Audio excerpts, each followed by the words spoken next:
জানো তো, কিছু কিছু লোক আছে না এমন, যারা শুনবে সবার কথা কিন্তু করবে সেই নিজের মন মতোই। আমিও না খানিকটা ওই রকম, জানো তো। আমার এই স্বভাবটা আমি বদলাতে পারিনি। তবে আমি জানি না এটা ভালো কি মন্দ, আমার কাছে তো বেশ মনে হয়। মানে সবার কাছ থেকে শুনে নিজের মতো একটা কিছু তৈরি করে নেওয়া। আর রান্নার ক্ষেত্রেও না তার অন্যথা কিছু হয় না, রান্নাটাও আমি সেরকম করি। ধরো কারো বাড়িতে গেলাম, কোনো একটা রান্না আমার খুব পছন্দ হলো, আমি শুনে নিলাম, কিন্তু করব আমি সেই বাড়িতে এসে নিজের মতো।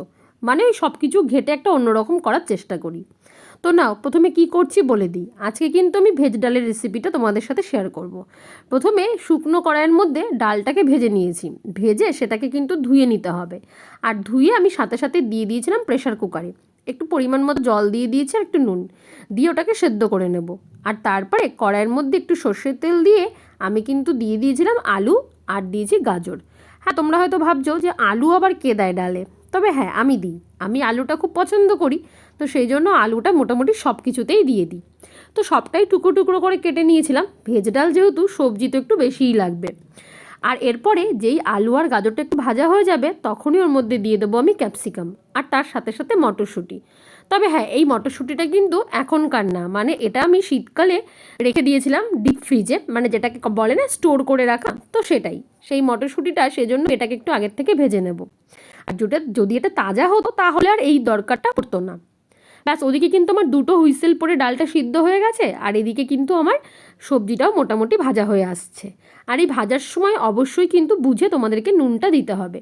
আমি এই সময় কোনো হলুদ ব্যবহার করিনি, একবারে যখন মশলাটা রেডি করব তখনই হলুদ দেবো। না, সমস্ত কিছু ভাজা হয়ে গেল, ভাজাটা তুলে একটু সাইড করে রেখে দেবো। এবারে কড়াইয়ের মধ্যে যেটুকু তেল পড়ে থাকবে ওটুকু থাক, বেশি দেবো না। এবারে ওর মধ্যে দিয়ে দেবো আমি 1 চামচ মতো ঘি। হ্যাঁ, 1 চামচ ঘি দেবো, আর ফোড়ন হিসাবে দেবো সাদা জিরে আর দুটো তেজপাতা। বাস এইটুকুই। তোমরা যদি চাও এখানে শুকনো লঙ্কাও ফোড়ন দিতে পারো, বাট আমি এটাই দিয়েছি। নাও, যেই ফোড়নটা একটুখানি গন্ধ বেরিয়ে যাবে, তখনই কিন্তু আমি এর মধ্যে দিয়ে দেবো 1 চামচ আদা বাটা। হ্যাঁ, আদা বাটা দেওয়ার সাথে সাথেই কিন্তু টমেটোর টুকরোগুলো দিতে হবে, না হলে এত ছেটাছেটি করে তখন খুব সমস্যা হয়ে যায়।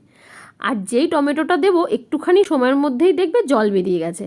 ব্যাস, তারপরে এখানে গুঁড়ো মশলা দেবো। কি দিয়েছি জানো?